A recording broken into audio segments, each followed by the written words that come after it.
Boa noite. A combinação perigosa entre bebida e direção fez mais 4 vítimas na noite de ontem aqui na capital. Uma delas morreu e outra perdeu uma das pernas. O motorista que não tinha permissão para dirigir foi preso em flagrante.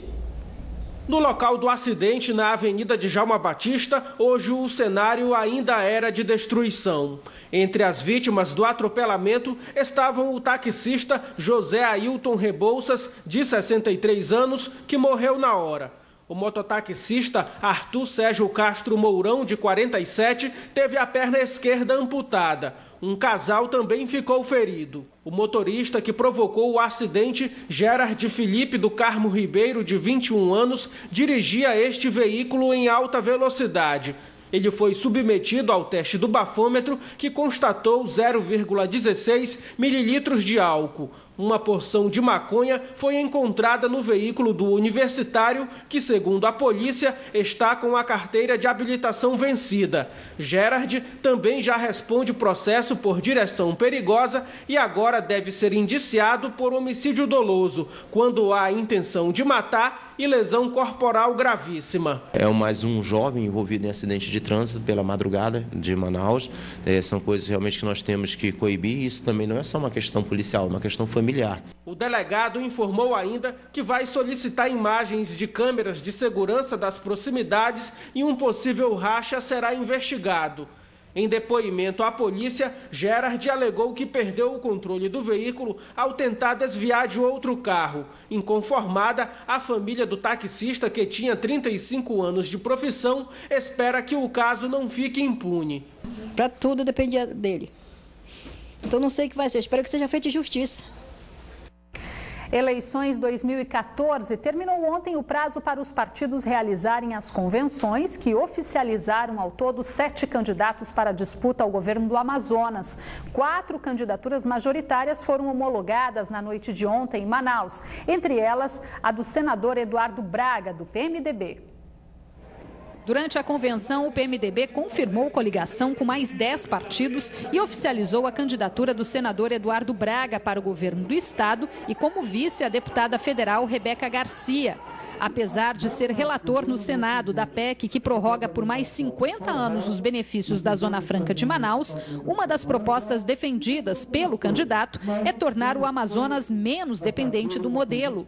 Nós temos um potencial muito grande na mineração e um potencial já confirmado com relação à silvineta.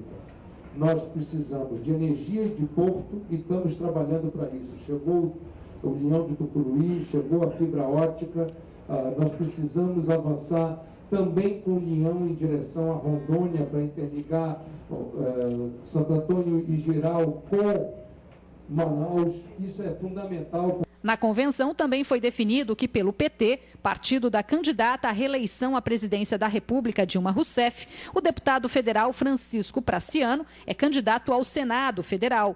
Não foi divulgado o número exato de deputados estaduais e federais que devem concorrer pela coligação denominada Renovação e Experiência. Também na noite de ontem, o PROS homologou a candidatura à reeleição do governador José Mello.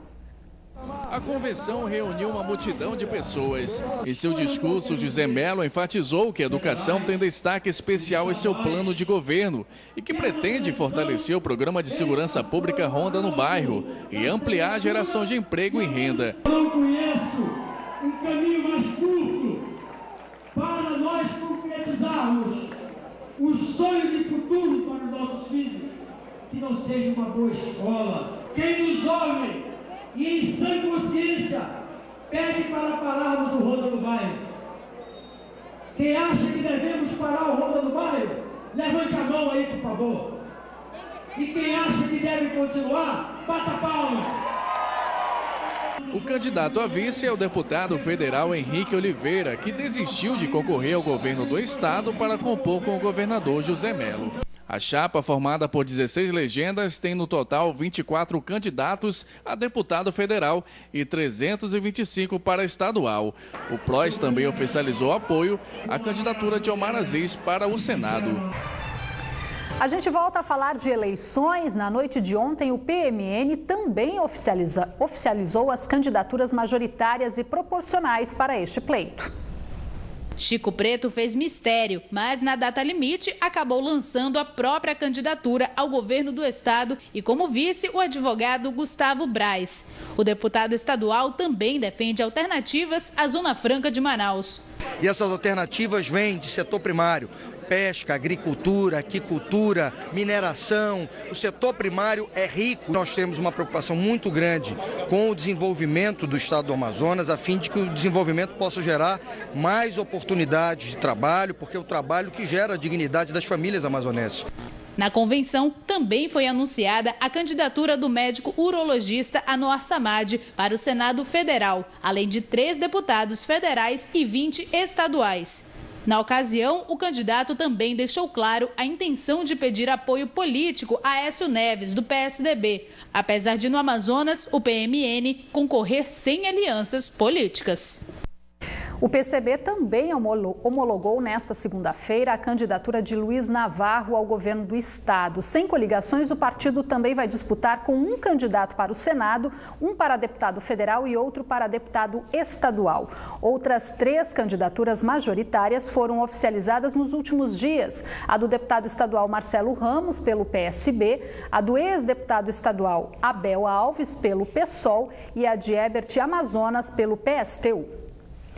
O acidente que comprometeu o abastecimento de água nas zonas leste e norte da capital hoje completa uma semana. E 3 meses após a inauguração do Proama, milhares de famílias voltaram a conviver com o drama da falta de água.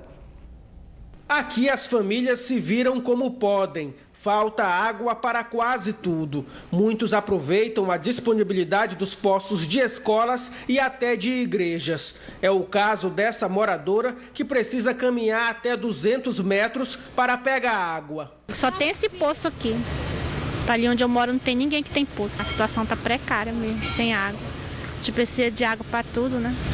Desde a última terça-feira, quando um dos pilares da ponte que sustenta a tubulação do programa Águas para Manaus foi danificado por uma balsa particular que atingiu a estrutura, a rotina tem sido essa. O problema chegou a afetar 500 mil pessoas em 33 bairros de Manaus. Medidas emergenciais como a reativação de poços e o rodízio de abastecimento foram tomadas para que as regiões afetadas recebessem água. Na última sexta-feira, o governo do estado decretou situação de emergência. Pelo menos 50 mil pessoas ainda estão com abastecimento de água precário na zona leste de Manaus. Essa outra moradora conta que precisa improvisar para não acumular mais louças sujas. O cesto de roupa há dias está assim, cheio. Tanto que eu estou usando copo descartável e prato descartável para evitar de estar sujando muita louça mesmo. Tá difícil. Na zona leste da capital, bairros como Nova Floresta e Jorge Teixeira são os mais atingidos. Nós sabemos que a dificuldade é grande porque está todo mundo desesperado, sem água. Então, uma das nossas propostas para Manaus Ambiental é que eles possam reativar os poços que já existem na comunidade. Alguns foram desativados pelo fato de levar os equipamentos, mas outros ainda estão em funcionamento. Então, que reative porque é uma questão de emergência. A água não dá para esperar, né? O estudo técnico que vai apontar as medidas necessárias para a restauração da estrutura danificada já foi concluído. 2 inquéritos, um da Polícia Civil e outro da Marinha, também apuram as causas do acidente. E por meio de nota, a Cosama, operadora do programa Águas para Manaus, informou que os reparos na estrutura danificada começam na próxima quinta-feira, mas ainda não há um prazo definido para a normalização do abastecimento. Durante esse período, caminhões-pipa vão continuar com a distribuição gratuita de água. Até o momento, 18 poços artesianos também foram reativados. Autoridades e gestores na área da saúde avaliam em Manaus os impactos do programa Mais Médicos aqui no Amazonas, implantado no ano passado. Secretários municipais de saúde, coordenadores de distritos indígenas e representantes do Ministério da Saúde se reuniram para avaliar a implantação do programa Mais Médicos no Amazonas. Mais de 400 profissionais estrangeiros atuam hoje no estado por meio da ação. Só em Manaus já foram realizados 27 mil atendimentos na área de atenção básica à saúde. todos em zonas periféricas da cidade. O saldo é positivo, mais médicos chega nas partes mais periféricas da cidade de Manaus e isso é importante. A assistência nas unidades básicas melhorou e já está ajudando a aliviar a espera nos hospitais e pronto-socorros que realizam atendimentos de média e alta complexidade. Fazer o primeiro atendimento, fazer um pré-natal bem feito, cuidar da vacinação, cuidar da hipertensão daqueles que têm pressão alta para que não façam a complicação do derrame ou do AVC. Nesses 10 meses de implantação, o programa também teve um impacto positivo na saúde indígena, uma área sempre considerada crítica aqui no Amazonas. Hoje, mais de 80 médicos atuam diretamente nas comunidades indígenas e prestam assistência de melhor qualidade. O programa Mais Médicos tem validade de 3 anos e pode ser prorrogado por mais 3. A prorrogação vai depender fundamentalmente da capacidade das faculdades de medicina brasileiras de formarem médicos com essa capacidade de trabalho que queiram trabalhar nesses locais. O Band Cidade fica por aqui e com o fim das partidas das oitavas de final da Copa do Mundo da FIFA, amanhã a gente volta a se encontrar um pouquinho mais cedo, 5:50. Obrigada pela companhia e até amanhã.